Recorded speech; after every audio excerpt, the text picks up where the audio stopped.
qu'est-ce que les Togolais vont faire? C'est une question à laquelle on ne peut pas répondre avec précision aujourd'hui. Mais, ce qui est certain, c'est que les Togolais, avec la colère qui les anime, avec la révolte qu'ils ont dans le ventre, eh bien, un jour viendra, un événement se produira, et en ce moment les Togolais vont se lever tous ensemble, comme un raz de marée, et ils vont balayer tout devant. Ce jour, il n'est pas loin, parce que les Togolais veulent que ça change, d'une manière ou d'une autre, et le plus rapidement possible. Nathaniel Olympio, responsable du Front Touche pas à ma Constitution, en mai 2025.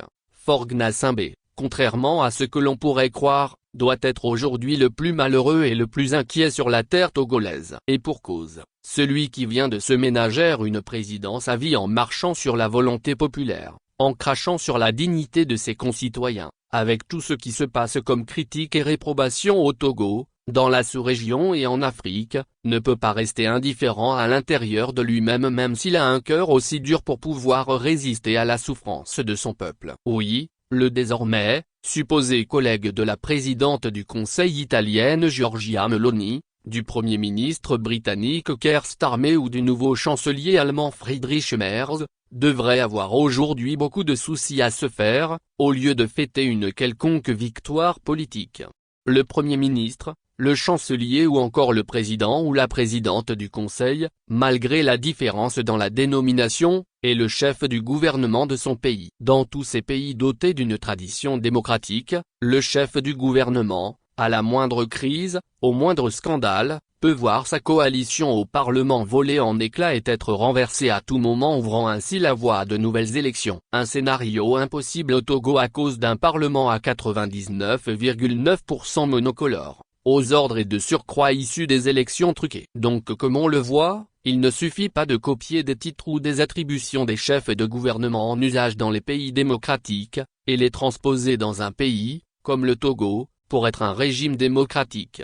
Les caractéristiques d'un état de droit ou de démocratie sont tellement claires et contraignantes qu'elles ne permettent aucun traficotage malhonnête, ou aucune escroquerie politique. Et comme pour corroborer le fait que la démocratie, avec tous ses différents systèmes, ne soit pas faite pour les amuseurs de galeries, la démocratie allemande a encore une fois prouvé son dynamisme en faisant douter Friedrich Merz, le candidat au poste de chancelier, avant qu'il ne soit élu, presque un extremis, au second tour. À vaincre sans péril, on triomphe sans gloire, dit-on. Tel doit être aujourd'hui le sentiment d'échec, de honte et d'humiliation auquel devrait être en prise Faure Gnassingbé et tout son gotha de collaborateurs, de conseillers et de courtisans qui prennent leurs concitoyens pour des moins que rien.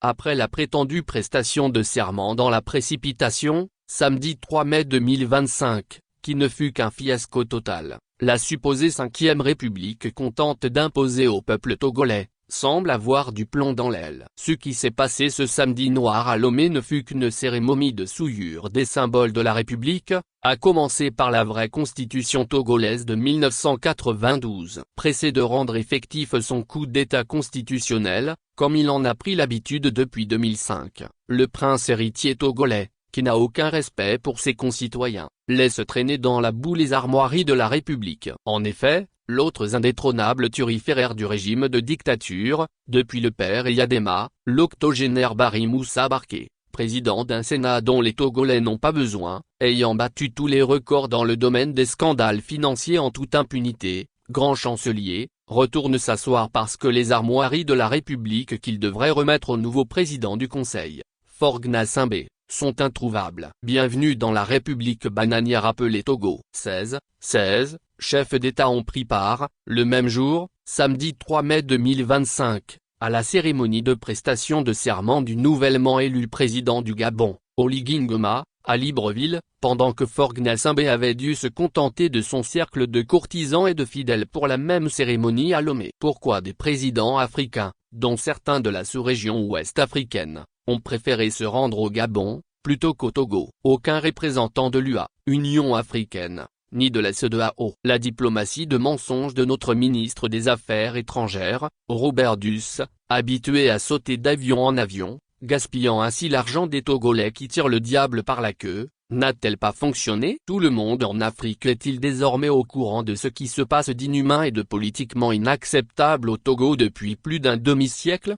C'est normalement au Togo que tous les responsables politiques africains et tous les observateurs devraient affluer, pour toucher du doigt l'ingéniosité du régime togolais, qui a consisté à faire changer une constitution, votée à plus de 98% par le peuple, sans consulter le même peuple, par un parlement aux ordres, en fin de mandat, pour en faire une nouvelle république, synonyme de passage du Togo d'un régime semi-présidentiel à un régime parlementaire. Et toute cette gymnastique pour que quelqu'un puisse rester au pouvoir aussi longtemps qu'il le veut. Nous pouvons aujourd'hui affirmer, sans aucun risque de nous tromper, que la prétendue 5e République, qu'on tente d'imposer aux Togolais par la force, est une république mort-née, qui n'a pas d'avenir, et qui est isolée et largement boudée par beaucoup de hauts responsables politiques africains. Et ceci devrait donner à réfléchir à Faure Gnassingbé et à son entourage, pour qu'ils perçoivent enfin la voie sans issue sur laquelle ils se trouvent. Notre pays est devenu une curiosité quant à la manière particulièrement méchante et inhumaine des soi-disant dirigeants de père en fils,